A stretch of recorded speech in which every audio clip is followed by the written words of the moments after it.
নমস্কার বন্ধুরা, রান্নাঘরে তন্দ্রাদের ব্লগে সকলকে স্বাগত। আজ আমি একটা বাঙালির খুব ভালো একটা রাজকীয় একটা রেসিপি যেটাকে বলা হয়, সেটা হচ্ছে মুড়ি ঘন্ট।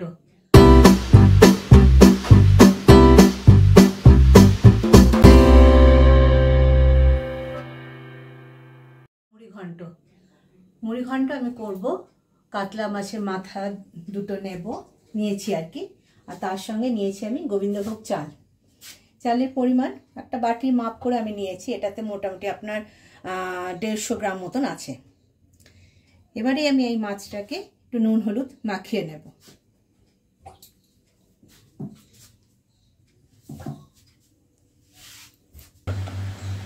মাছের মাথার মধ্যে আমি নুন হলুদ নিয়ে নিয়েছি, এবার এটাকে ভালো করে আমি একটু মাখিয়ে নেব।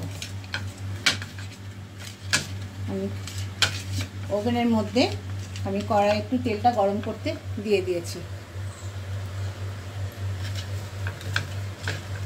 এরপর আমি এই তেলটার মধ্যে মুড়োগুলো দিয়ে দেব ভাজার জন্য।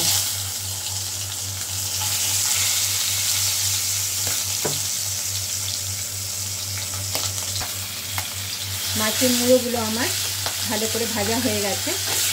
মাছের মুড়োগুলো আমি একটু ভেঙে নিলাম, কারণ এগুলো তো ভাঙতেই হতো। মুড়ো সবসময় একটু ভালো করে লাল করে না ভাজলে ভেতরে কাঁচা থেকে যাবে। মাছের মুড়োগুলো আমার ভাজা হয়েই যাচ্ছে। এবারে এগুলো আমি একটু তুলে নেব। মাছের তেলটা আমার গরম হয়েছিল, তার মধ্যে আমি দিয়ে দিচ্ছি একটু কাজু কিশমিশ। এগুলো সামান্য একটু নেড়ে নেব, শুধু একটু নেড়ে, এগুলো কাজুটা আমার একটু লাল হয়ে গেলে একটু নেড়ে নামিয়ে নেব। এটা আমার হয়ে গেছে, আমি এটাকে নামিয়ে নিলাম।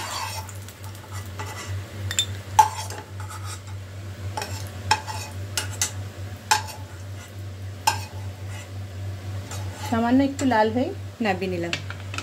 এরপর আমি এটার তেলের মধ্যে দিয়ে দিচ্ছি কেটে রাখা আলু। আলুগুলো একটু লাল করে ভেজে নেব।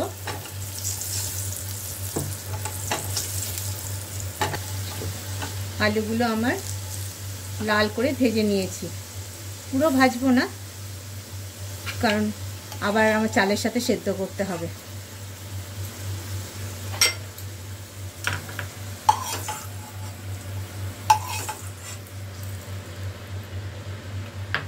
এবার আমি এই তেলের মধ্যে দিয়ে দেব ফোড়ন। দিচ্ছি দুটো তেজপাতা,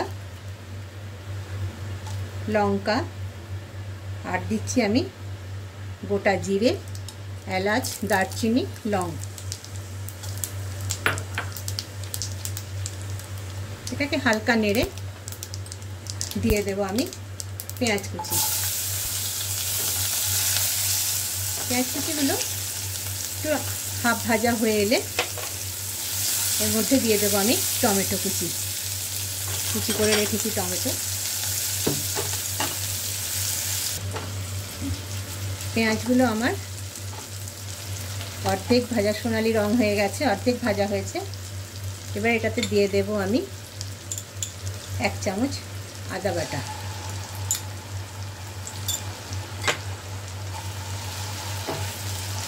আদাটা একটু নাড়তে চাড়তে, যতক্ষণ একটু আদার গন্ধটা না যাওয়া পর্যন্ত নাড়তে থাকবে।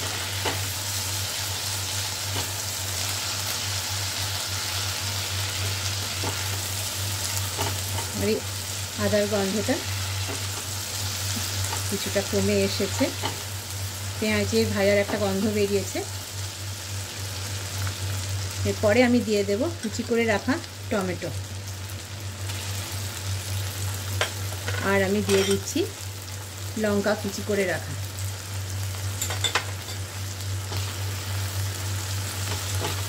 এবার এটাতে নেড়ে চেড়ে আমি একটুখানি দিয়ে দেবো কিছু গুঁড়ো মশলা।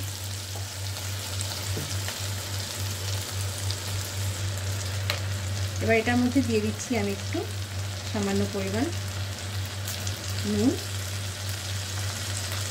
দিয়ে দেবো আমি 1 চামচ হলুদ গুঁড়ো, সামান্য পরিমাণ লঙ্কা গুঁড়ো, 1/2 চামচ জিরে গুঁড়ো,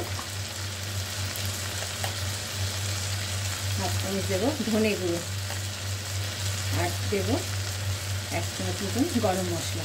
চিনি আমি এখন দেবো না, চিনি দিলে চালটা সেদ্ধ হবে না, চিনিটা আমি লাস্টে দেবো। এবার এই মশলাগুলো দিয়ে নেড়ে নেব। গুঁড়ো মশলা, এটার সাথে বেশিক্ষণ ভাজবো না। এবারে এর সাথে আমি দিয়ে দেবো ভেজে রাখা আলু। যে আলুগুলো আমি ভেজে রেখেছিলাম দিয়ে দিচ্ছি সেগুলো। আলুর সাথে এই মশলাটা খুব ভালো করে আমি কষিয়ে নেব।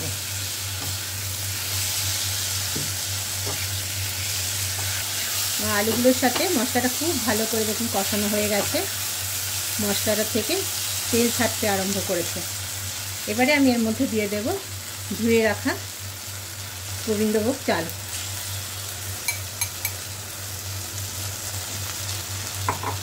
আর আমি দিয়ে দিচ্ছি ভেজে রাখা কাজু কিশমিশ।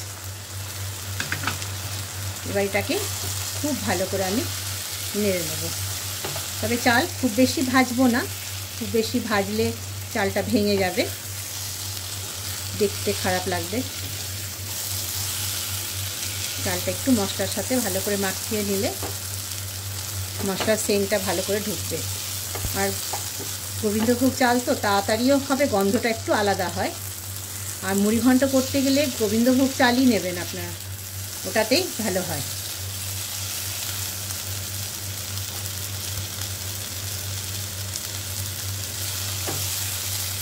চালটা ভাজার সময় লো ফ্লেমে করবেন, না হলে তাড়াতাড়ি করে জ্বলে যাবে। হালকা আঁচে করলে চালটা ভালো করে ভাজা হয়।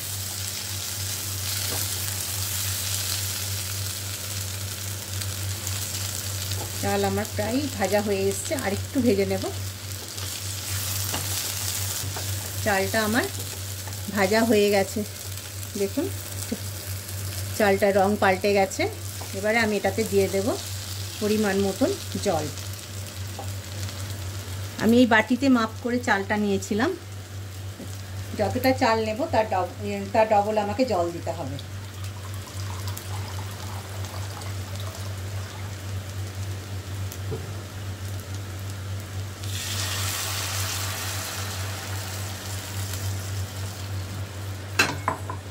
এবার আমি এটাকে একটু চালটা সেদ্ধ হওয়া পর্যন্ত ঢেকে দেব।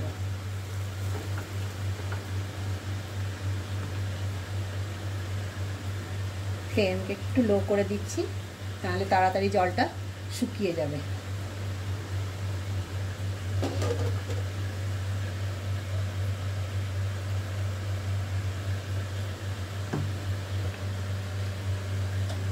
আমি চালগুলো সেদ্ধ হওয়ার জন্য ঢাকা দিয়ে দিয়েছিলাম। আমার চাল প্রায় সেদ্ধ হয়ে এসছে, সামান্য একটু বাকি আছে। এবারে আমি এর মধ্যে দিয়ে দেব মাছের মুড়ো।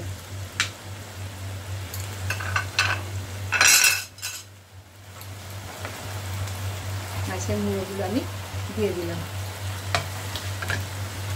মুড়োটা ভালো করে এর সাথে নেড়ে চেড়ে আরও আমি 5-7 মিনিট এটাকে সেদ্ধ মিশিয়ে নেওয়ার জন্য রেখে দেবো চাপা দিয়ে।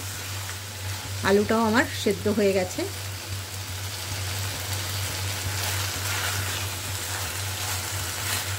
এটাতে দিয়ে দেবো আমি এবার একটু চিনি।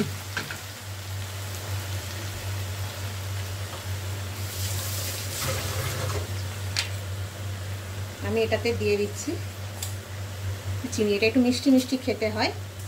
চিনিটা আমি তখন দিইনি, কারণ চালটা সেদ্ধ হবে না বলে, তাই এখন দিচ্ছি। আর আমি দিয়ে দিচ্ছি একটু কাশ্মীরি লঙ্কা।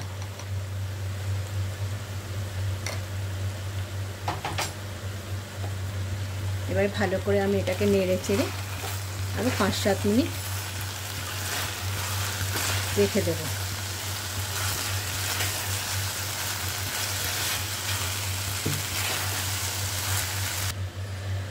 আমি মাছের মুড়োটা দিয়ে আরও 5-7 মিনিট ঢেকে রেখেছিলাম, ভালো করে মুড়োটার সাথে যেন মিশে যায়। আমার হয়ে গেছে, আলু সেদ্ধ হয়ে গেছে, মাছের মুড়োটাও ওর সঙ্গে খুব ভালো করে মিশে গেছে। খুব ভালো একটা গন্ধ বেরিয়েছে, মিষ্টি মিষ্টি। এবার এটাতে আমি দিয়ে দেব ঘি, গরম মশলা।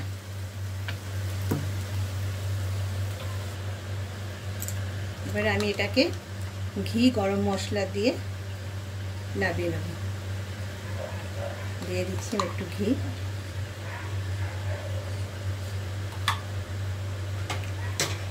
আর দিয়ে দিচ্ছি আমি একটু গরম মশলা। আমি গরম মশলা আগে একটু দিয়েছিলাম, এখন তাই সামান্যই দেবো।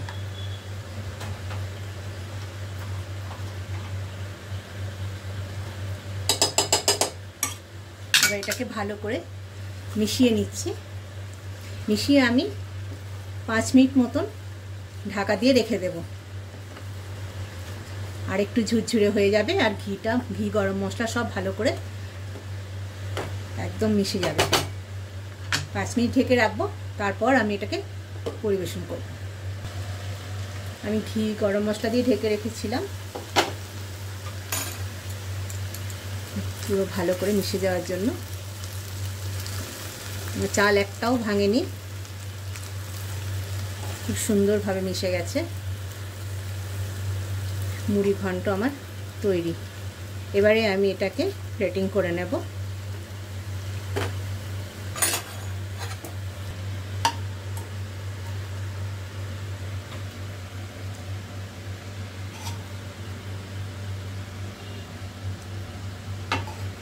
আমি পুরো প্লেটের মধ্যে এটাকে আমি সাজিয়ে নেব। মুড়ি ঘন্ট আমার তৈরি। রেসিপিটা কেমন লাগলো আপনারা কমেন্টে জানাবেন, লাইক করবেন, শেয়ার করবেন, ভালো লাগলে সাবস্ক্রাইব করবেন। Thank you.